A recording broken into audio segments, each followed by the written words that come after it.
রাজনৈতিক মাঠে নতুন ঢেউ আনতে প্রস্তুত আইএসএফ। নওশাদ সিদ্দিকী ঘোষণা করেছেন, আমাদের লক্ষ্য একটাই, তৃণমূলের ঘুম কেড়ে নেওয়া। আমরা চাই জনগণের সঙ্গে সরাসরি সংযোগ স্থাপন করে তাদের সমস্যার কণ্ঠস্বর হয়ে উঠব। আগামী নির্বাচনে আইএসএফ নতুন চ্যালেঞ্জ উপস্থাপন করবে, শক্তি এবং পরিকল্পনা দিয়ে। সর্বপ্রথম স্বাগত জানাই আইএসএফ ফরএভার ইউটিউব চ্যানেলে। ভিডিওটি শেষ পর্যন্ত দেখার আগে কমেন্ট বক্সে ভাইজান জিন্দাবাদ লিখুন। নওশাদ স্পষ্ট করেছেন, আমাদের রাজনৈতিক স্ট্র্যাটেজির মুখ্য লক্ষ্য হলো 5টি আসন ছিনিয়ে আনা। এই লক্ষ্য আমাদের কেবল নির্বাচনী লড়াই নয়, বরং জনগণের মধ্যে আমাদের অবস্থান শক্তিশালী করতে সাহায্য করবে। তিনি জানান, আমরা ইতিমধ্যে সেই আসনগুলোকে লক্ষ্য করে কাজ শুরু করেছি। মাঠ পর্যায়ে যোগাযোগ, জনমুখী কার্যক্রম এবং স্থানীয় সমস্যা তুলে ধরা। সরকার ও বিরোধী দলগুলোকে ঘিরে নওশাদ সমালোচনা করেছেন। তিনি বলেন, অনেক ক্ষেত্রে প্রশাসনিক নীতি ও কর্মকাণ্ডে অস্পষ্টতা এবং অনিয়ম দেখা যায়। এই প্রক্রিয়াগুলো জনগণের বিশ্বাসকে ক্ষতিগ্রস্ত করছে। তাই শুধু ভোটের সংখ্যা নয়, জনগণের সমস্যার সমাধান ও নীতি নির্ধারণে স্বচ্ছতা আনাই আমাদের মূল লক্ষ্য। আইএসএফ কেবল প্রতিদ্বন্দ্বী নয়, বরং সম্ভাব্য জোট এবং নতুন কৌশলের পথও দেখছে।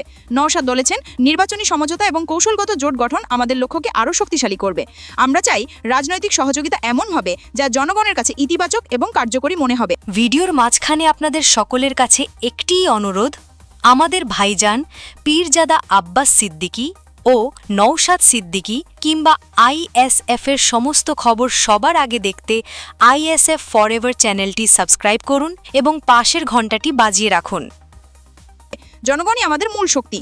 নওশাদ বলেছেন, আইএসএফ জনমুখী রাজনৈতিক দল হিসেবে নিজেকে প্রতিষ্ঠা করবে। সাধারণ মানুষের কণ্ঠস্বর তুলে ধরা, তাদের সমস্যার সমাধান করা এবং জনগণের সঙ্গে ঘনিষ্ঠ যোগাযোগ রাখা, এগুলো আমাদের প্রতিটি পদক্ষেপের কেন্দ্রে থাকবে। নিশ্চয়ই নওশাদ সিদ্দিকী ও আইএসএফ আগামী নির্বাচনে নতুন রাজনৈতিক দিগন্ত উন্মোচন করতে চলেছে। দৃঢ় সংকল্প, পরিকল্পিত পদক্ষেপ এবং জনগণের সঙ্গে অটুট সংযোগই হবে সবচেয়ে বড় প্রভাব। আইএসএফের লক্ষ্য স্পষ্ট, তৃণমূলকে চ্যালেঞ্জ, আসন জয়, জনগণের সেবা এবং স্বচ্ছ রাজনৈতিক সংস্কৃতি। এই পরিকল্পনা বাস্তবায়ন করতে আমরা মাঠে নামব, সংযোগ করব এবং দৃঢ়ভাবে এগিয়ে যাব। আগামী নির্বাচনের মঞ্চে নওশাদ সিদ্দিকী ও আইএসএফের নতুন রাজনৈতিক রং, নতুন উদ্যম এবং জনগণের সঙ্গে অটুট সংযোগী হবে সবচেয়ে বড়